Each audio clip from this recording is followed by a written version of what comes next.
பதின்ம மற்றும் 35 வயதை கடந்த கர்ப்பத்தால் குறை பிரசவங்கள் அதிகரித்திருப்பதாகவும் இதை தவிர்க்க கர்ப்ப காலத்தில் உரிய பரிசோதனை செய்து கொள்வதும் ஊட்டச்சத்து மிக்க உணவுகளை உட்கொள்வதும் அவசியம் என்று மருத்துவர்கள் அறிவுறுத்துகின்றனர்.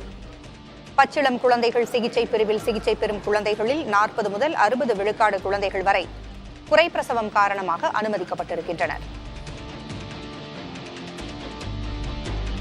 விட்டமின் டெஃபிஷியன்சி, அனீமியா எல்லாம் சேர்ந்து அவங்களோட கர்ப்பத்தில் வளர்ற பிள்ளைக்கு தேவையான ஊட்டச்சத்து கிடைக்காம போறதுக்கு நிறைய வாய்ப்பு இருக்கு.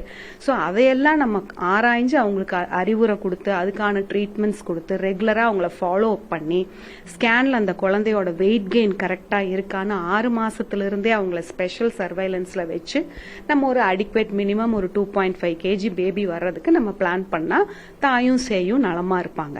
ஊட்டச்சத்து குறைபாடோட சேர்ந்து ப்ரெஷர் வர்றதுக்கும் நிறைய வாய்ப்பு இருக்கு. ஸோ அந்த மாதிரி கர்ப்பத்தை நம்ம ரொம்ப கேர்ஃபுல்லா ஹேண்டில் பண்ணணும்.